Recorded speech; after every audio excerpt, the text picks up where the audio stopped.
Flat Earth Clues, Part 3, The Map Makers. This is part of a series of clues that can help you get your head around both the design of the flat Earth system we live in and who has been involved in the deception to hide it from you.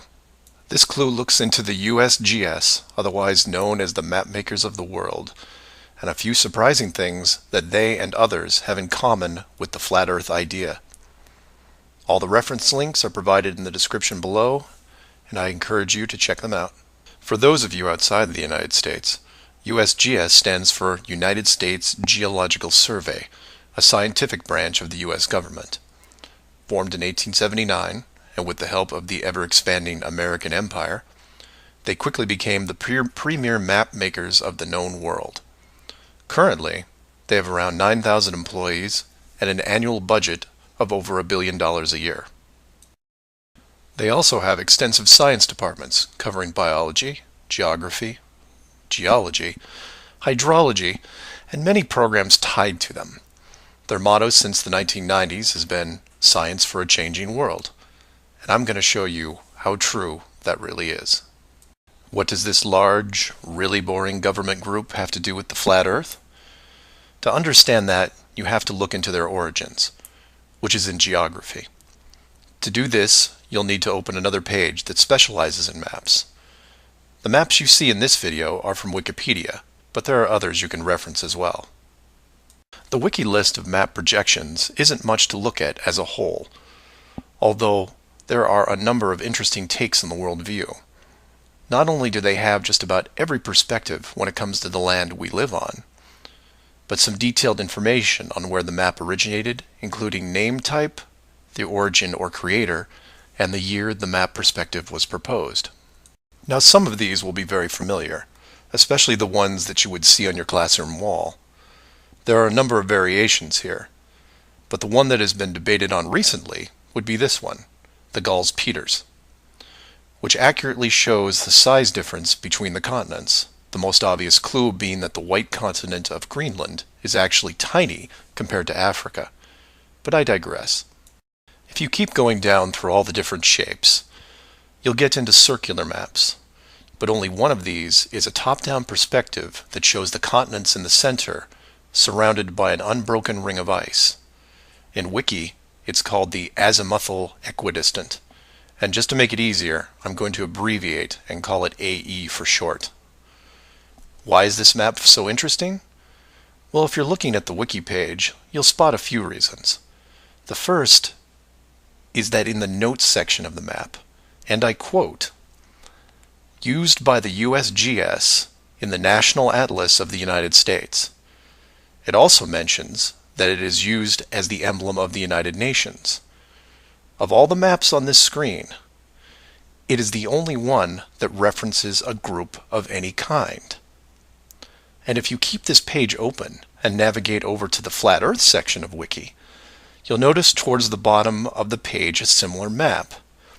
I've referenced it here, and you can tell quite easily it's identical, but not referenced or linked as the AE model.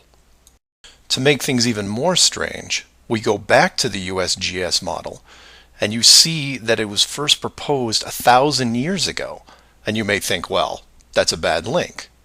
So you compare it with the person who proposed it, and you get this guy, Al-Biruni. Who was Al-Biruni? Well, he lived around 1,000 years ago and was considered one of the greatest scholars of his era, schooled in multiple sciences. Have you ever heard of him? I hadn't. Maybe it's multiple bad references in Wiki. Well, no, because NASA knows who he is and named this moon crater after him. So why is the USGS using a version of the world map designed by a 1,000-year-old Persian scientist? Because it's correct. That's why. So to be clear, let's compare them again. The United Nations flag, the USGS official map of the Earth, and the Flat Earth model. All identical, but one isn't recognized and instead ridiculed as an outdated look at the world. And this is one of those political quandaries that the authority gets stuck in. The short version is this. The government is on the same page as the flat Earth, but they can't admit it, even in confidence. We know the Earth isn't flat, they say, but it really is. We know you use the same map as we do, but ours is just an image. And anyone who says differently is obviously crazy. It makes you wonder how long the USGS has been using that model as an official reference. The United Nations started using it for their logos in 1945, and then made some final adjustments in 1947. And the UN flag also raises a few questions, like, why isn't Antarctica represented on the map? Is it supposed to be assumed in the outer circle, or perhaps the spiky olive branches on the outside? They don't mention it anywhere online. And this is what I like to focus on: the gaps, the holes in the plot, the unanswered questions.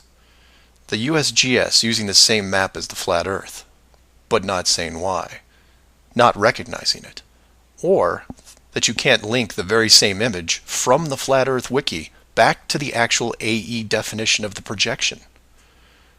The authority figured out in the 1950s all of the borders of our enclosed world, and have done a great job hiding it over the decades. But the world's a complex place, and there are clues out there just lying around. I think it's time you saw some of them. So do some of your own research and ask questions. Please feel free to email me at msargent23@comcast.net or 303-494-6631.